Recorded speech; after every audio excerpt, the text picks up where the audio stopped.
Assalamualaikum, selamat pagi, salam ABC, salam Malaysia Madani. Ini adalah video penerangan Pentaksiran Bilik Darjah 2023 bagi modul dalam talian. Modul penerangan ini adalah berkaitan dengan peringkat persediaan Pentaksiran Bilik Darjah. Ia adalah sambungan daripada submodul peringkat perancangan yang disediakan oleh pasukan panel jurulatih utama kebangsaan. Isi kandungan bagi submodul peringkat persediaan boleh dibahagikan kepada 7, iaitu pertamanya, hasil pembelajaran, kedua, kriteria kejayaan, ketiga, imbas kembali kaedah pentaksiran, keempat, mengenal pasti instrumen dan rubrik pentaksiran berdasarkan RPH, kelima, menghasilkan instrumen dan rubrik pentaksiran berdasarkan RPH, keenam, aktiviti peserta, dan yang terakhir adalah toolkit yang perlu digunakan oleh para peserta. Peringkat persediaan PBD melibatkan pembinaan instrumen dan rubrik pentaksiran. Panduan utama dalam penyediaan instrumen pentaksiran ialah Buku Panduan Pelaksanaan Pentaksiran Bilik Darjah, edisi kedua 2019 pada muka surat 73 hingga 88. Hasil pembelajaran bagi submodul ini boleh dibahagikan kepada 3, iaitu pertama, mengenal pasti jenis instrumen pentaksiran sesuai yang menepati standard kandungan dan standard pembelajaran yang dirancang. Kedua, membina instrumen pentaksiran yang sesuai yang menepati standard kandungan dan standard pembelajaran yang dirancang. Dan yang ketiga, membina rubrik pentaksiran yang sepadan dengan instrumen juga menepati standard kandungan dan standard pembelajaran yang dirancang. Kriteria kejayaan. Pada akhir modul penerangan ini, peserta dapat pertama, membanding beza kaedah pentaksiran pemerhatian, lisan dan bertulis serta mengenal pasti kaedah yang sepadan dengan kaedah pentaksiran. Kedua, memilih kaedah pentaksiran yang sesuai dengan objektif PDP yang dirancang. Ketiga, mengenal pasti jenis-jenis instrumen yang sepadan dengan kaedah pentaksiran yang dipilih. Keempat, menghasilkan instrumen yang sesuai dengan pentaksiran pemerhatian, lisan, bertulis sesuai dengan objektif PDP yang dirancang. Kelima, mengenal pasti kriteria pentaksiran berdasarkan standard kandungan dan standard pembelajaran. Yang keenam, mengenal pasti kriteria yang telah ditafsir berdasarkan standard prestasi dan menghasilkan rubrik yang sepadan dengan SK, SP dan SPI. Submodul persediaan PBD ini adalah sambungan daripada submodul perancangan PBD. Di dalam submodul perancangan telah dinyatakan tentang instrumen dan rubrik pentaksiran. Yang penting dalam pentaksiran perlu dijalankan secara berterusan dan untuk mendapatkan maklumat pentaksiran yang lebih jelas dan tepat berkaitan dengan keupayaan, perkembangan dan kemajuan murid. Penentuan kaedah pentaksiran ini bergantung kepada objektif pembelajaran yang hendak ditaksir dan bersesuaian dengan keupayaan murid. Instrumen pentaksiran yang digunakan bergantung kepada aktiviti PDP yang dirancang dan kaedah pentaksiran yang dipilih. Berdasarkan Buku Panduan Pelaksanaan Pentaksiran Bilik Darjah, edisi kedua 2019 yang dikeluarkan oleh Bahagian Pembangunan Kurikulum, terdapat 3 kaedah pentaksiran iaitu pemerhatian, lisan dan bertulis. Ini adalah infografik yang disediakan oleh Bahagian Pembangunan Kurikulum. Infografik ini menunjukkan jenis pentaksiran dalam pelaksanaan PBD. Terdapat 2 jenis pentaksiran dalam pelaksanaan PBD iaitu formatif dan sumatif.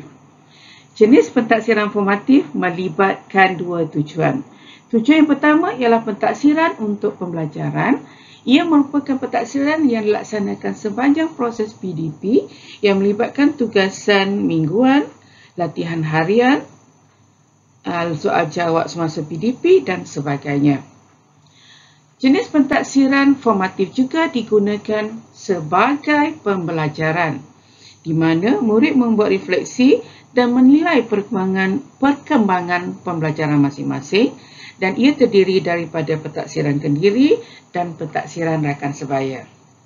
Dan jenis pentaksiran yang kedua ialah sumatif, dan ia dilaksanakan dengan tujuan tentang pembelajaran, di mana ia berlaku pada akhir sesuatu tempoh, tajuk atau bidang pembelajaran yang melibatkan ujian, kuis dan sebagainya.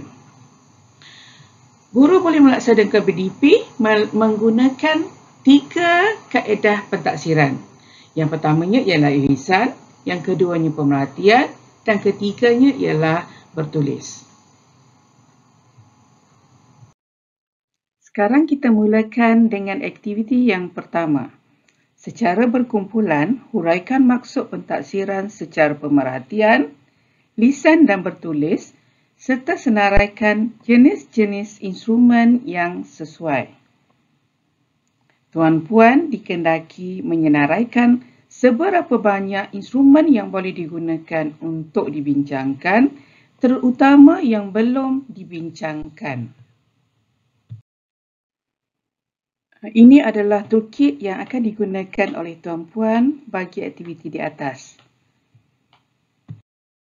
Rancangan pengajaran harian ataupun RPH yang disediakan adalah sambungan daripada slot sebelum, iaitu pada peringkat perancangan. RPH yang dirancang berdasarkan backward design dengan mengambil kira 3 peringkat, iaitu peringkat pertama ialah mengenal pasti objektif pembelajaran. Peringkat kedua menentukan bukti yang boleh diterima dan peringkat yang ketiga merancang pengalaman pembelajaran dan pengajaran. Semasa merancang RPH, guru perlu melalui 5 proses, iaitu menetapkan objektif pembelajaran, menentukan kriteria kejayaan, memilih kaedah pentaksiran, merancang instrumen pentaksiran dan rubrik pentaksiran, dan merancang aktiviti pembelajaran untuk mencapai objektif pembelajaran.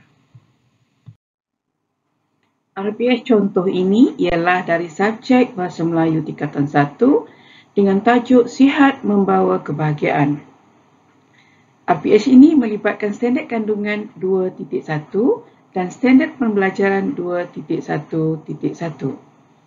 Dan RPH ini, objektif bagi RPH ini ialah di akhir pengajaran dan pelajaran, murid dapat membaca secara mekanis pengumuman Minggu Kebersihan dan Keceriaan dengan sebutan dan intonasi yang betul, nada yang sesuai serta kepantasan yang wajar. Dan kriteria kejayaannya ialah pada akhir pembelajaran saya belajar, pertama mengenal pasti tanda baca yang terlibat dalam teks, kedua menyebut suku kata dengan tepat, dan ketiga membaca teks pengumuman dengan sebutan dan intonasi yang betul, nada yang sesuai serta kepantasan yang wajar. 3 instrumen bagi RPH yang digunakan melibatkan, pertama, bagi kaedah lisan, instrumennya ialah soal jawab. Bagi kaedah pemerhatian, instrumennya ialah senarai semak, rubrik kendiri dan rakan sebaya, dan bagi kaedah bertulis melibatkan lembaran kerja. Berdasarkan buku panduan pelaksanaan pentaksiran bilik darjah edisi kedua 2019 yang dikeluarkan oleh BPK, terdapat 9 perkara yang boleh ditaksir melalui pemerhatian. Maklumat daripada pemerhatian boleh membantu guru melengkapkan gambaran mengenai keputusan pentaksiran yang diperolehi melalui kaedah lisan dan penulisan. Hasil pemerhatian membolehkan guru mengenal pasti murid yang berdaya tahan, mahir berkomunikasi, pemikir, kerja sepasukan, ingin tahu, berprinsip, bermatlamat, penyayang atau prihatin dan patriotik. Instrumen pentaksiran secara pemerhatian adalah seperti senarai semak, skala kadar, rekod anekdot dan rekod berterusan. Pentaksiran secara pemerhatian dilaksanakan sepanjang proses PDP dalam mata pelajaran. Guru menentukan aktiviti PDP serta alat atau instrumen pentaksiran berdasarkan objektif pembelajaran yang perlu dicapai. Guru boleh membuat pemerhatian terhadap proses pembelajaran murid, aktiviti yang dilaksanakan dan interaksi yang berlaku antara guru-murid, murid dengan murid dan murid dengan bahan pembelajaran. Dalam pentaksiran secara pemerhatian, antara contoh instrumen yang boleh digunakan ialah senarai semak, rekod anekdot, rekod berterusan dan lain-lain lagi. 3 contoh instrumen ini kerap digunakan dalam membuat pentaksiran menggunakan kaedah pemerhatian. Setiap senarai semak memerlukan rubrik yang sesuai bagi membolehkan guru membuat pentaksiran yang tepat. Ini adalah contoh senarai semak yang digunakan. Jadual ini menunjukkan rubrik yang boleh digunakan bagi senarai semak yang diberikan. Rubrik dibina bersesuaian dengan keperluan pentaksiran yang hendak dilaksanakan. Skala pula ditentukan mengikut pengetahuan dan pengalaman guru yang sesuai dengan murid yang hendak ditaksir.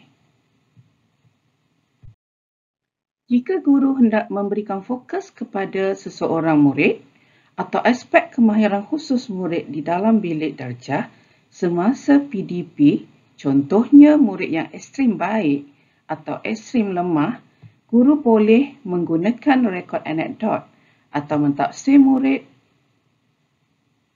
berkenaan.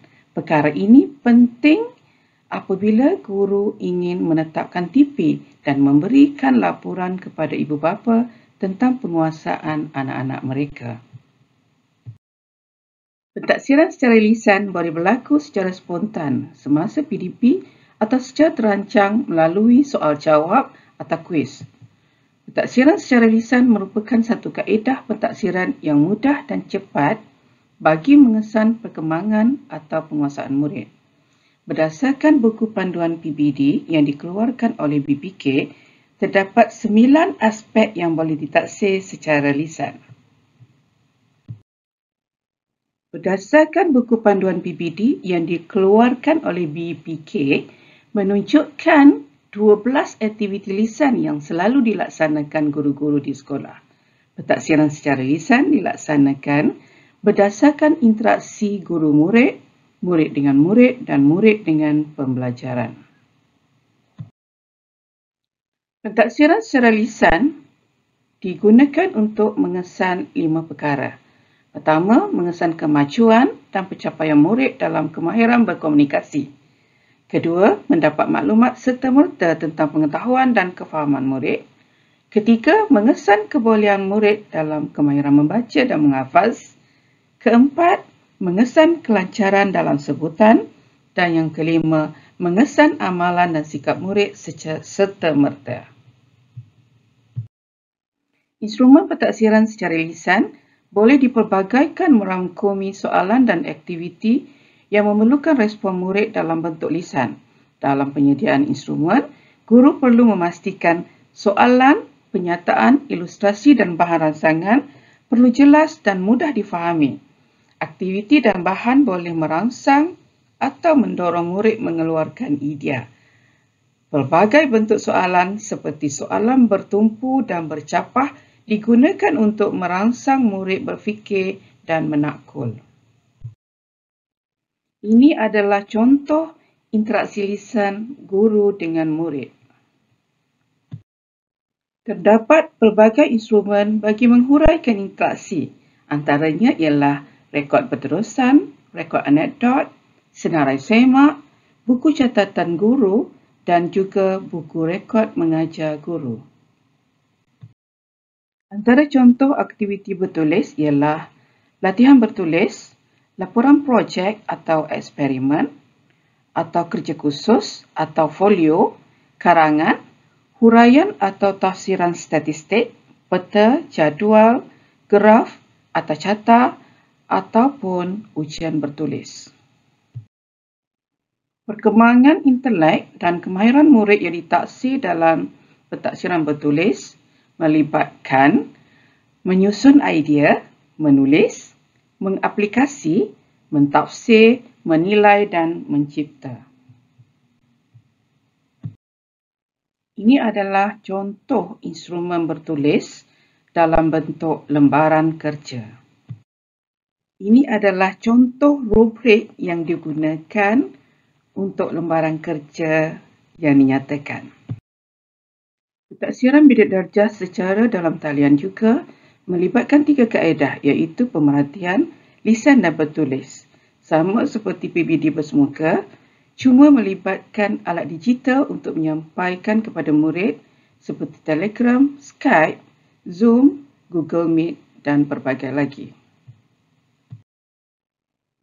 Sekarang kita bergerak kepada aktiviti yang kedua. Secara berkumpulan, bina instrumen pentaksiran yang sesuai dengan aktiviti pemerhatian berdasarkan SK dan SP yang dipilih. Sila gunakan Jamboard atau mana-mana aplikasi sesuai untuk membina instrumen yang sesuai. Seterusnya ialah aktiviti ketiga. Kongsikan pengalaman anda, dialog guru dan murid yang boleh dijadikan bahan bersandarkan SP menggunakan Toolkit 2. Sila simulasikan dialog yang dibincangkan untuk pembelajaran secara lisan. Ini adalah toolkit yang tuan-puan harus gunakan semasa melaksanakan aktiviti 3. Aktiviti yang keempat, bina instrumen pentaksiran secara bertulis dengan rubrik yang akan digunakan berdasarkan SP yang dipilih. Sila gunakan Jamboard atau mana-mana aplikasi yang sesuai untuk membina instrumen dan rubrik yang dibincangkan. Untuk aktiviti yang terakhir, iaitu aktiviti 5, pilih alatan digital yang sesuai untuk membina instrumen pentaksiran secara dalam talian berdasarkan mata pelajaran yang dipilih. Takbirkan bersama-sama dengan peserta lain. Ini adalah senarai rujukan yang digunakan oleh submodul penerangan peringkat perancangan PBD.